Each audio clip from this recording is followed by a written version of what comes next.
I mean, the joint declaration was a result of secret negotiations between Britain and China, in which we, the 6 million Hong Kong people, play no part. The one country, two system is suggested by Chinese government. It's not gained by us. They suggest the one country, two system because they know very clear Hong Kong is different. We should maintain Hong Kong system. Actually, it's a British system. They know very clear. I mean, the higher level, the leader in Beijing, know very clear. That's why they suggest a one country, two system. And they know it's totally different. They cannot replace it. That's the Hong Kong's value. You think if it is really one country, two system, it means that Hong Kong people rule in Hong Kong. Hong Kong people should elect Hong Kong people to be legislator, to be the governor or the chief executive. As for the British government, I think the way they've handled Hong Kong has been quite disgraceful. There are over 6 million people in Hong Kong, and 3.5 million are British citizens. But they are third-class citizens because they have no right to live in the United Kingdom. They have been abandoned by Britain. And then I was a journalist at that time already, working for the Far Eastern Economic Review.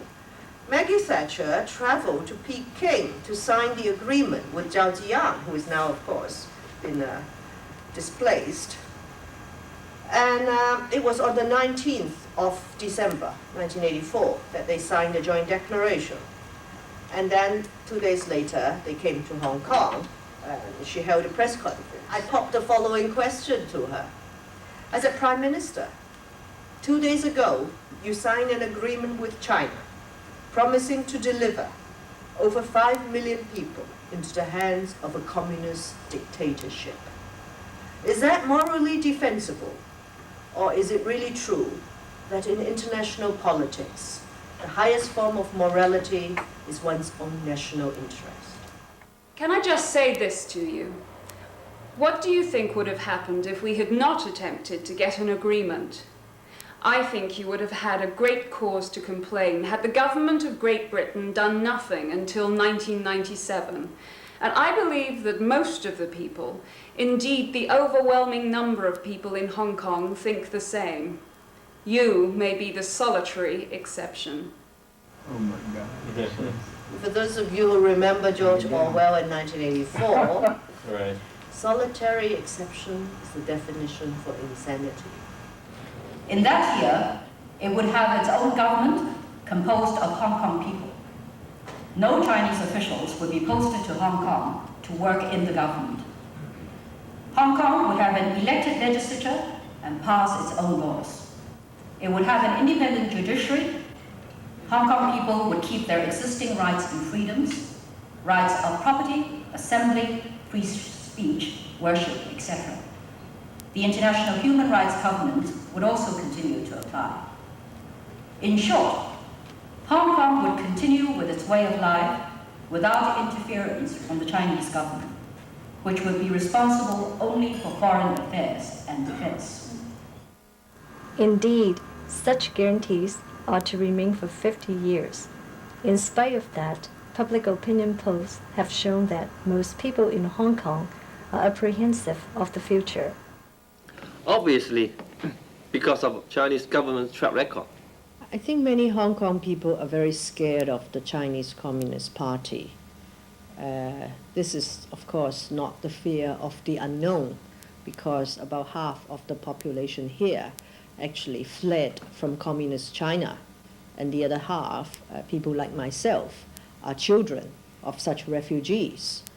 As far as I think, the one country, two system model is a fable.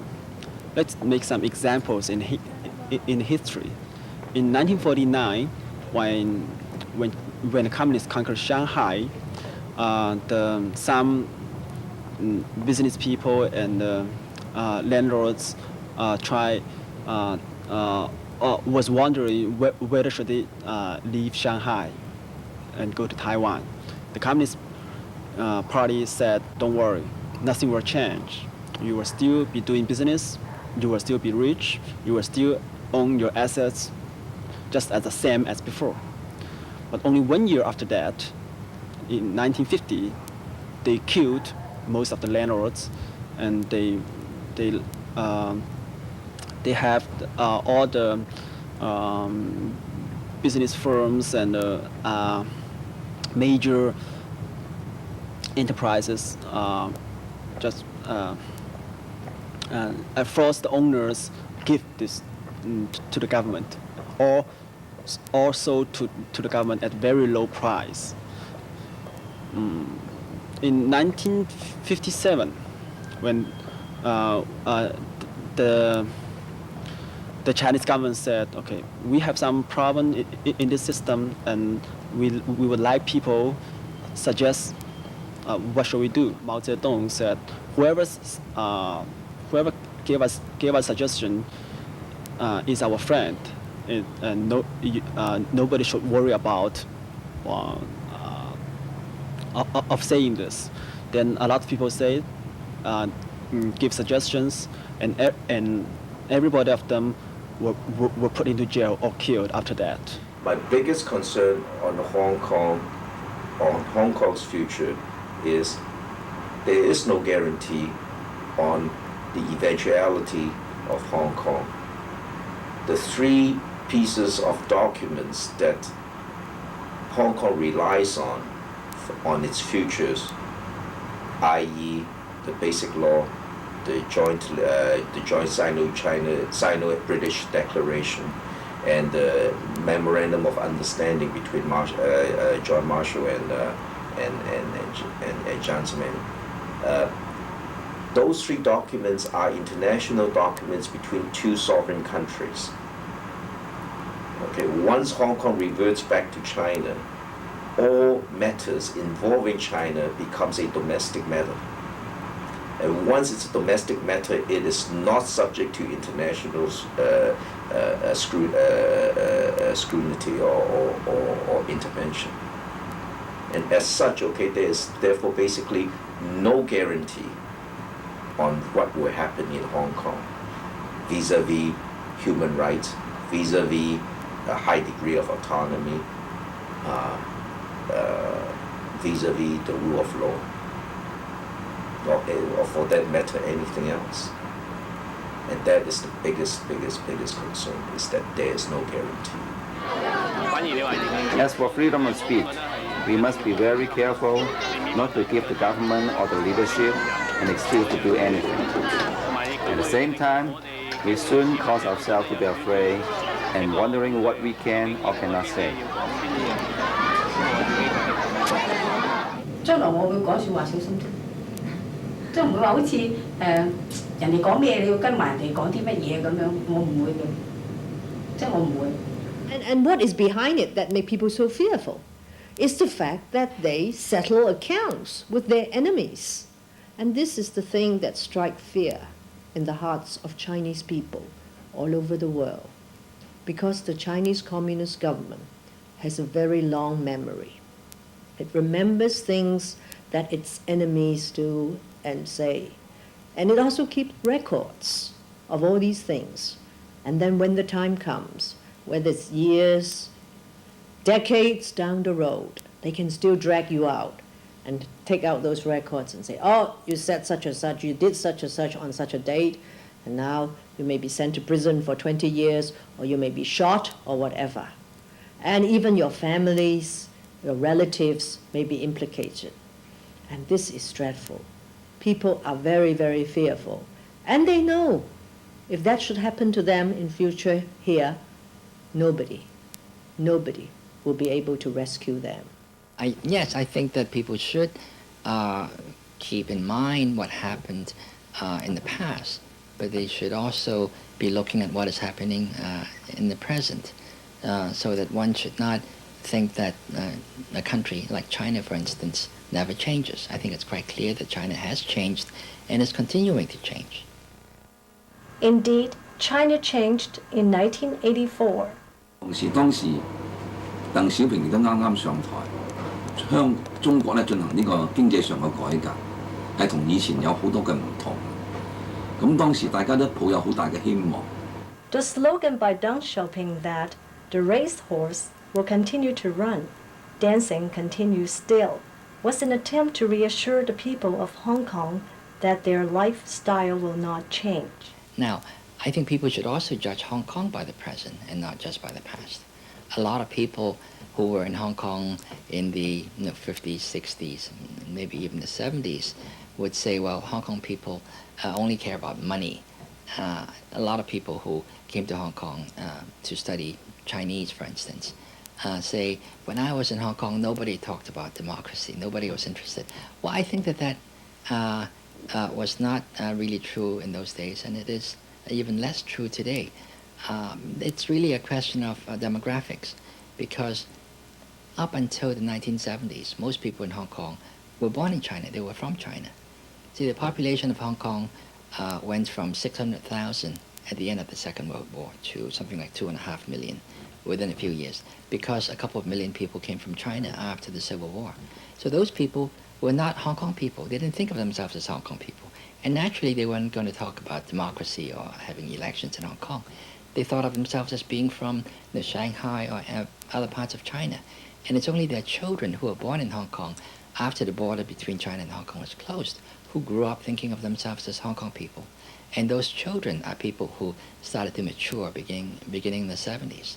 So that even if there were not this 1997 factor, people in Hong Kong would increasingly be asking for a voice in the running of the government for democracy. Then came the pro-democracy movement in China in the spring of 1989. 89年嘅民運可以話俾香港人一次喺民主上邊、喺民族意識上面一個洗禮。當時好多次嘅大遊行活動咧，都超過100萬人參加，即係話香港1/6嘅人喺街上邊嚟示威，表示支持呢個北京嘅活動。咁從呢點睇到當時人嘅投入，同時希望啊，中國政府能夠接納學生呢啲要求咧，使到中國唔單止喺經濟上邊有開放改革，同時喺政治上咧同時有所進步。假如中國有所進步，中國有一啲民主嘅時候咧，將來香港啊保持不變咧，就會更加有保障。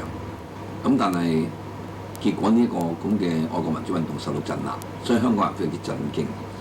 Shortly afterward, Shuqi directed a documentary on the impact of those events in China on the people of Hong Kong. The film Sunless Days went on to win international recognition. The reason why I made the movie was that it was almost like the shock of my life when I saw what happened on television, and when I learned what happened in Beijing, and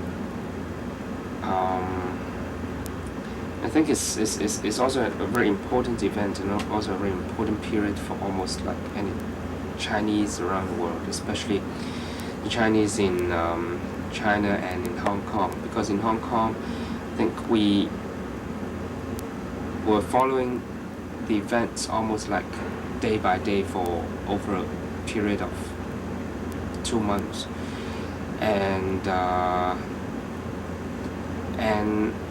it was like something would happen just around you, because you saw what happened on television every day. You learned about the events. You learned about. I mean, you. It's like, I mean, every student leader became almost like a member of your household. So it's really very, very intimate, and when it turned out to be, you know, that's why what took place on June the 4th is kind of a shock, because suddenly what happened in Beijing has been so close, and then suddenly you realize that it was so distant. You realize that, you know, it was something that is totally out of your control. I think it is that kind of shock which really made an impression or marked a significance in your life. And then of course you start to think a lot about your own identity, about your own country, about your own life, about your own future, as well as the future of Hong Kong. I mean, everything became, together. I mean, it's part of a whole big issue, part of a whole big question. Point. And the Chinese, when they speak of human rights, like to focus on economic human rights. And when the United States speaks of the Chinese situation, they like to focus on civil and political human rights. Now, 咁東方嘅人唔係人咩？點解東方嘅人唔可以享到自由呢？點解一定要西方人先享受到自由呢？咁係咪自己低貶咗自己呢？咁樣，譬如我哋一個人，我哋嘅口除咗食飯之外，我哋仲要講説話㗎嘛？只係準食飯，唔準講説話，咁人嘅意思呢就會降低啦。我哋知道禽獸都要食飽，只係俾人食飽呢，並唔係一種人權嚟嘅。Even as many people tried to put the 1989 Beijing Tiananmen massacre behind them, a number of events have since occurred in China that have rekindled the apprehension and fear. I think it is obvious that Wei Jingsheng has suffered a gross injustice under the CCP totalitarian government. Wei is only exercising his rights to the freedom of speech and freedom of thought. But he is being sentenced for 14 years just for exercising these rights. Well, I feel worried about my future also, because people can be put in jail for whatever reasons the Chinese government thought. So now we have to do our own right. This time, Jingsheng being put in jail is not fair. So we have to stand up here to voice out our feeling and our ideas. So I came out with, I think we have to voice out and not sitting here silently. I think some people may be afraid, yeah, but I think we shouldn't be afraid, because I think we should, all Chinese should together will overcome everything. Yes.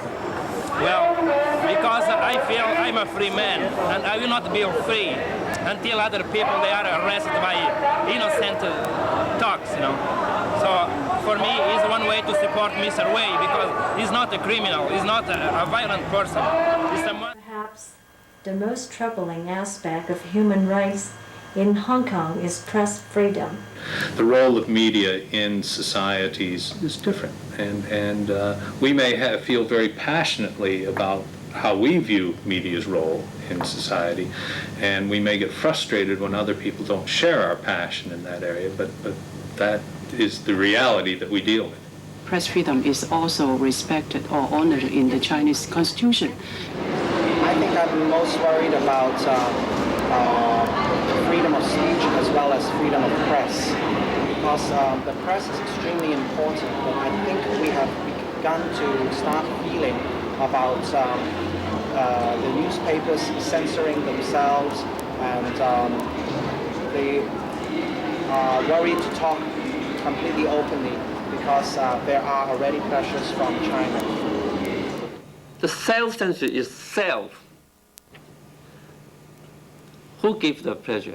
What's the pressure? I mean, the pressure the reporter facing is, you can say, immense. Or the Chinese leader have setting some parameter for the press freedom in the future. As far as I remember, the Vice Premier, Mr. Chen Chi-chen, and also the Director of Hong Kong and Macau Affairs Office of China have saying that reporter should, they can report freely because Hong Kong has press freedom. But there is something that they cannot report, they cannot advocate. For example, the independency of Taiwan, independency of Hong Kong, and independency of Tibet. They cannot advocate this kind of force. And at that time, then I will ask, what is the line between advocate and reporting? For example, I report several times for, some people saying that they would like Hong Kong or Taiwan or Tibet to be independent. Is that I'm advocating? If so, is that I should be, in jail? This kind of philosophy or taboo setting for Hong Kong press is very dangerous, and it is not the way of press freedom should be regarded. If you are saying that if you respect press freedom, then you should, and the press can report everything except this information is knowingly false, then you should not report. As far as a report is reporting on the basis of fair, accurate, and objectively, I don't see that why we cannot report some people saying that Hong Kong or Tibet or Taiwan should be independent. And I remember in early 1980s, there's actually some people advocating that Hong Kong should be independent when the future of Hong Kong was discussing by Sino-British government. But then this idea was fully discussed through the media, and the idea was died down laterally, and Hong Kong still prosperous. I remember Mr. Chen Chichen, the Vice Premier of China, saying that you can criticize Chinese leader, but you cannot make personal attack on them. Then I will ask him, what is the line between criticism and personal attack? It is very hard to distinguish, and this kind of words will pose potential danger to Hong Kong reporter. It causes psychological effect or psychological pressure on the media of Hong Kong. 越接近97年嘅7月1號呢，香港嘅新聞界啊係越嚟越自論啦，包括咗電台、電視同埋報紙，佢哋報導民主黨嘅新聞係越嚟越少，而對中國嘅批評呢，亦都越嚟越少。好多啊係比較敢言嘅專欄作家，佢哋喺好多報紙嘅專欄呢都被取消。According to a survey conducted by the Hong Kong Journalists Association in early 1995, 1/3 respondents admitted that they have exercised self-censorship, and even around 90% believe that there is self-censorship in the industry. Although the clandestine nature of self-censorship that we cannot pin down, actual cases, but we know that the situation, if not getting worse, then it hasn't got better. People should not engage in self-censorship for fear of future reprisals. But of course, they do this because it is generally believed that the Chinese government keeps dossiers on journalists, reporters, and editors. And so there is fear that there will be reprisals after 1997. Indeed, such fears are reported in the 1996 annual report of the Hong Kong Journalists Association, which says, in particular, the fear in Hong Kong that by expressing political views which may be antagonistic to China might result in some form of punishment or sanction to the offender, and to actions which clearly have more threatening undertones, such as blacklisting. People practice self-censorship is again because of fear, and in this case also because of possible financial loss. Because if news organizations, whether it's TV, radio, or newspapers or magazines, if they publish stories which China does not like, China could punish them by very simply just withdrawing the advertising. Because now we know there are many Chinese companies in Hong Kong, and they pay a lot of advertising money. So they can use that to punish organizations which do not do what they are told. we learned that the Chinese government or the Chinese officials in Hong Kong always invites the owners of different media to to lunch or to dinner, and then tell them what will the Chinese government like Hong Kong media to do or to consider. And the owner, they will consider if they want to maintain their existence in Hong Kong after the handover, then they will think what reports might antagonize the Chinese government and which will jeopardize their existence after the handover.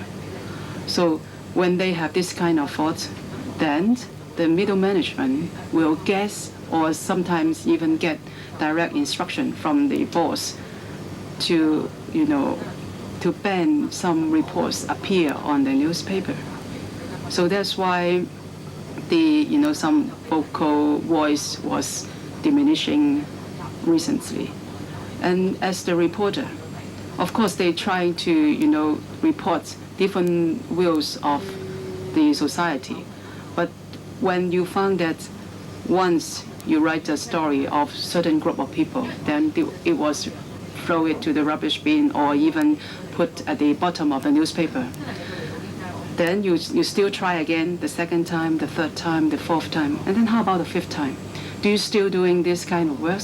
Do you still, interviewing those people you thought or you experienced that their voice will not be heard, even you interviewing them?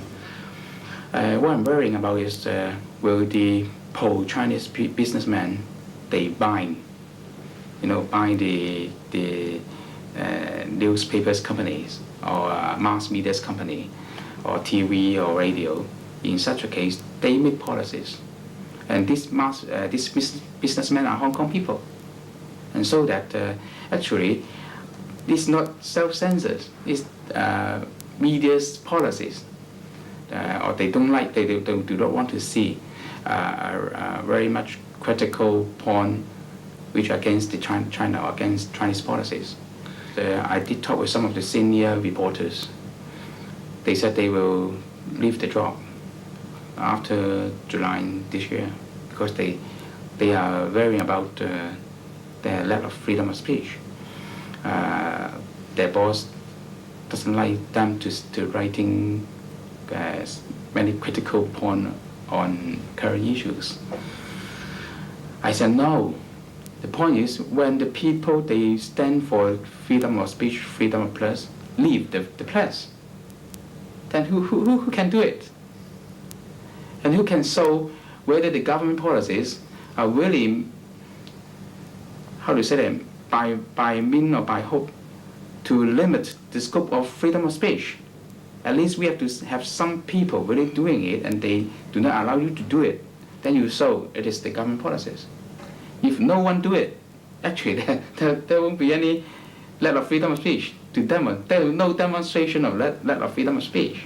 I must say that the Hong Kong Journalists Association has been extremely courageous in championing freedom of the press and in bringing about the release of Xi Yang, for instance.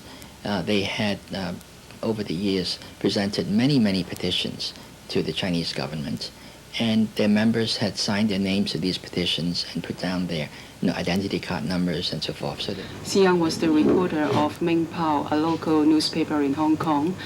He was detained in Beijing in 27th of September of 1993 and was formally arrested in October of the same year, and then was sentenced to 12 years imprisonment of stealing of state secrets. But as we have said, he just doing what a reporter do in other part of the world, that is making some scoop news story.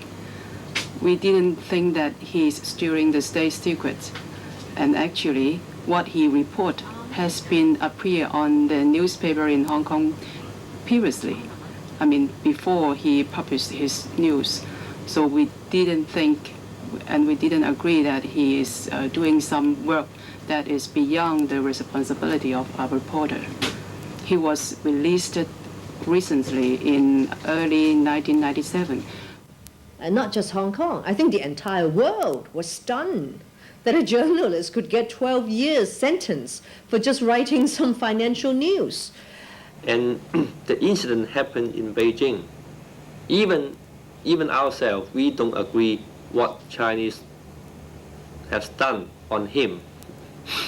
But because that's Beijing, it's not Hong Kong, we can only sound our feeling.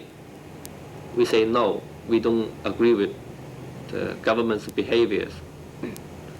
It doesn't mean such thing will definitely happen in Hong Kong, because it's different system. When you walk in another system, even though you don't agree with that law, still you should follow, is it? In spite of the fact that we're happy now that he's come back, but we're still concerned that similar things could happen to our journalists in future. And I think the problem is, because now that we're going to be part of China, obviously information about China is very important to the Hong Kong people.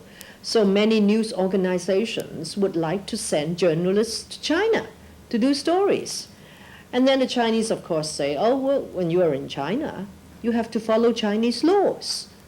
And the trouble is, we don't even know what those laws are.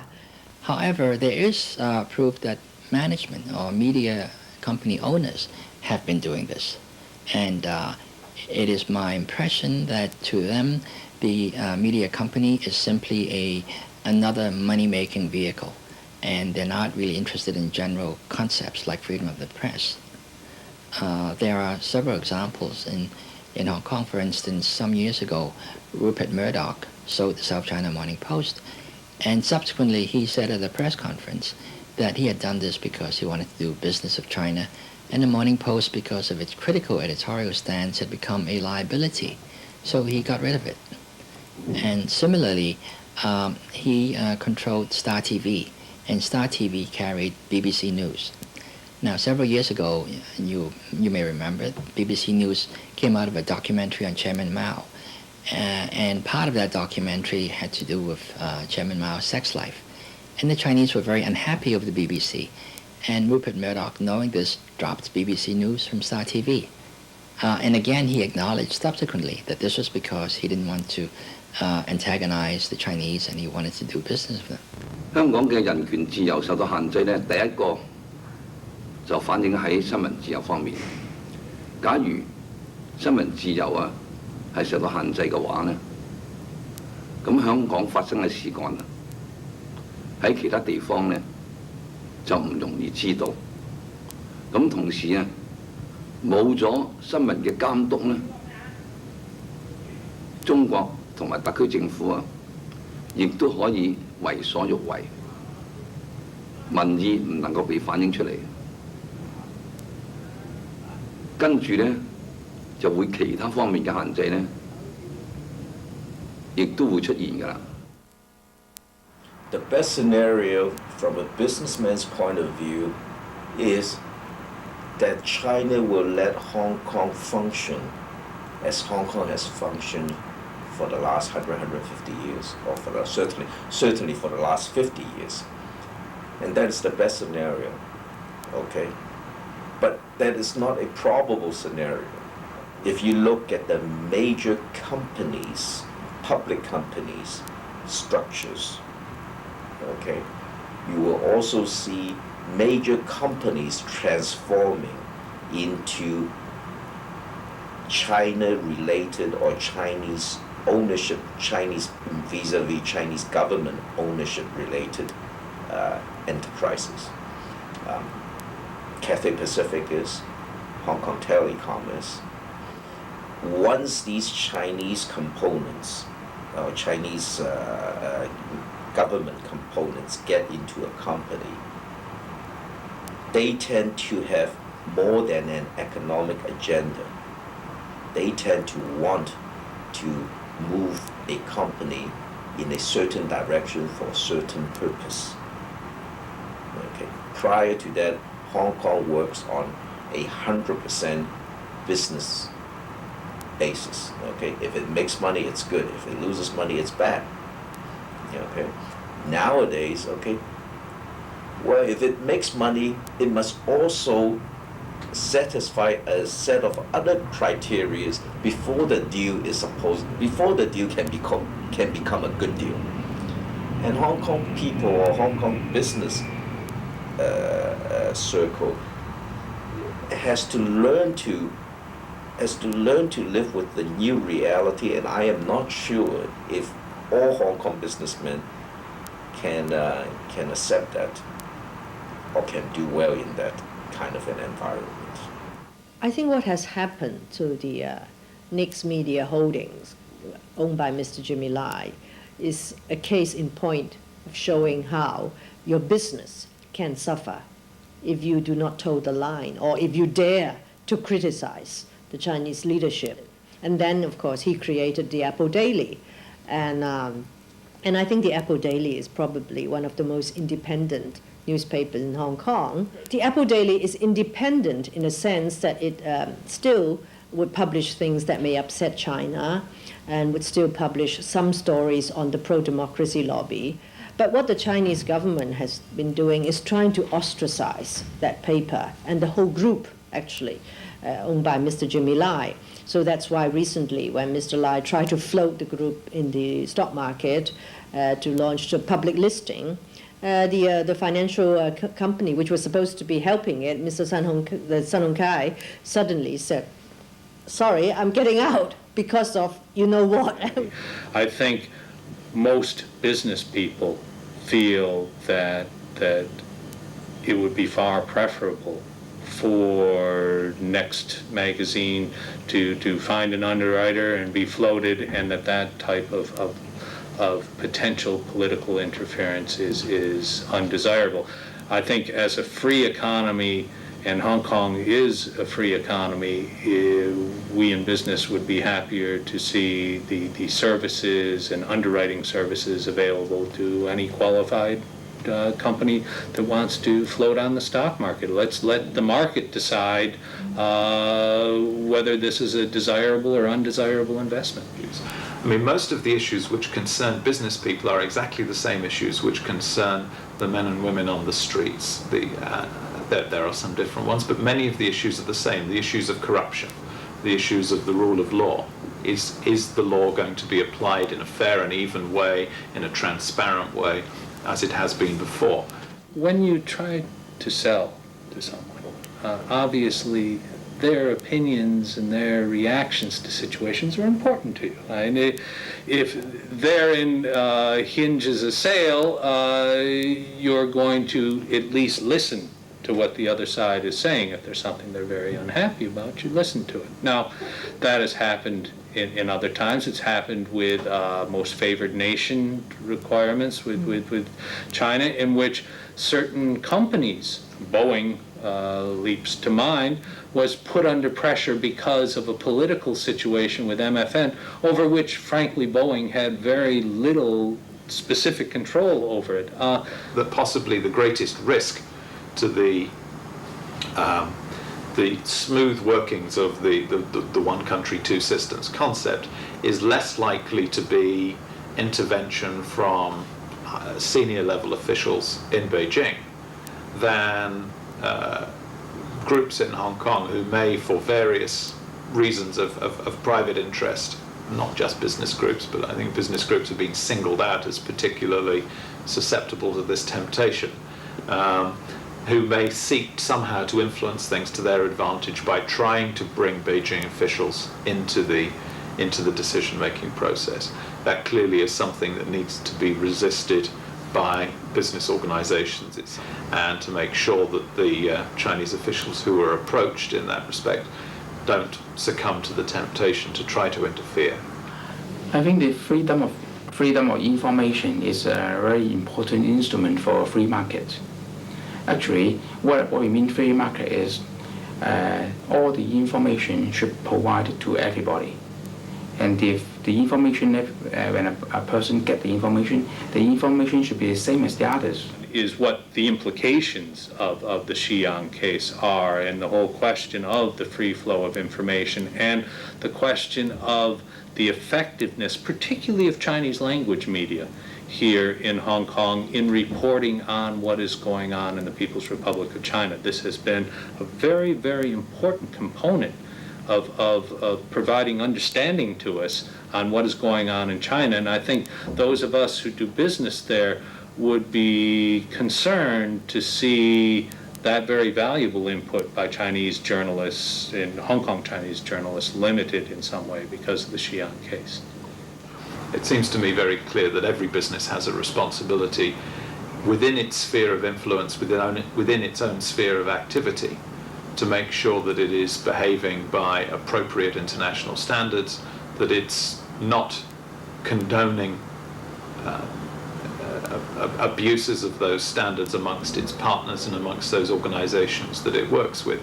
I mean, it seems to me that no individual business is in a position to take on the Chinese government single-handedly on the issue of human rights. And maybe some people will say, isn't it too much to ask business people to also care about human rights to the extent of sacrificing their business just because they want to champion human rights? Do you think their shareholders would understand it? I think these are very tough questions. But then, if we look at the issue of human rights and democracy and ask ourselves, what are they about? And we understand and we know that these are the pillars of Western civilization. And if we abandon these pillars, what else have we got left? In the winter of 1995, Sita Wang, a legislator, gave an interview during which he made the following predictions. 咁將來香港會點樣發展呢？咁樣，我覺得中國會進行幾種嘅干預，香港會喺幾方面咧進行倒退嘅。首先呢，佢係會修改香港嘅選舉法，係用一種新嘅選舉方法嚟限制我哋民主派嘅人當選嘅機會，使到佢能夠控制呢個立法局。咁第二個我相信呢，就係新聞自由嘅限制啦。佢係通過種種嘅方法嚟影響香港嘅新聞自由嘅。第三方面呢，我相信司法制度亦都好難保持得呢個獨立公正。第四方面呢，我相信貪污腐敗都必定會侵蝕香港。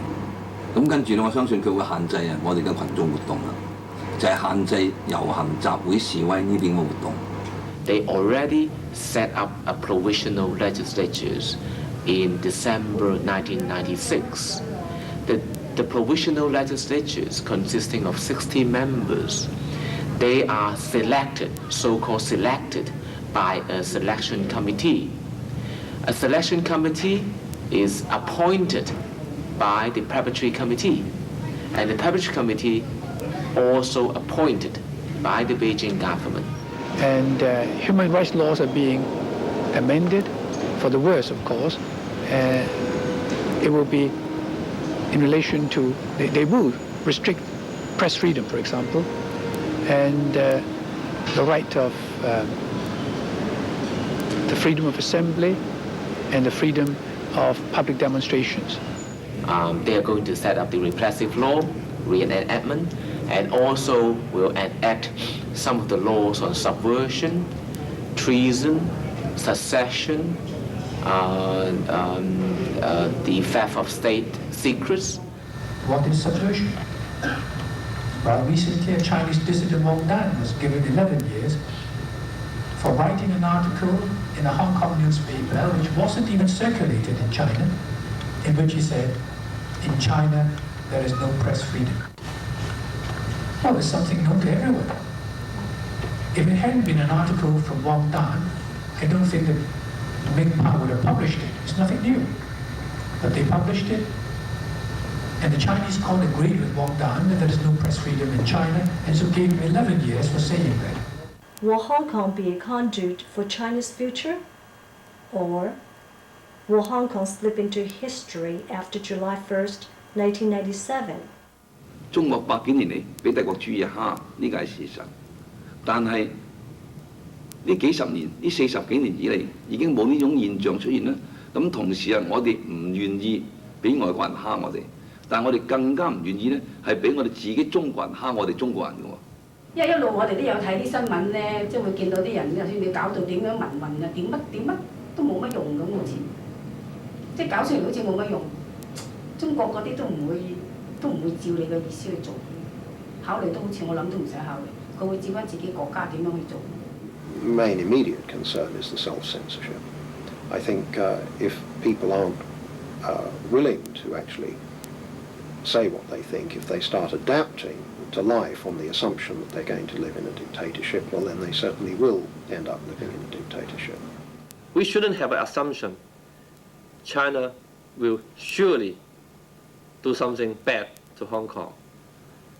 Also, we shouldn't, with the assumption China will certainly try to please Hong Kong people.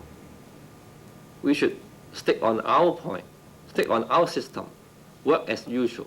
The confidence issue, first of all, is not believe in Beijing government or not.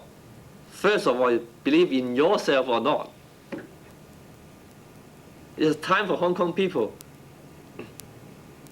to show off their guts. What the definition of guts? Not only the case in say no to Beijing. You show up your guts. Maybe more important to stand up, to work as usual.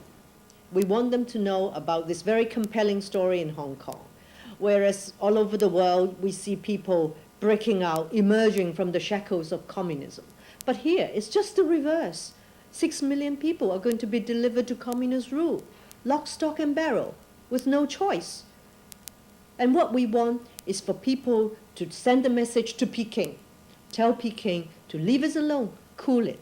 The Hong Kong people don't want to subvert the Chinese government. We just want them to leave us alone. Let us have democratic elections. China will be responsible for our foreign affairs and defense, and we, being left alone, will prosper.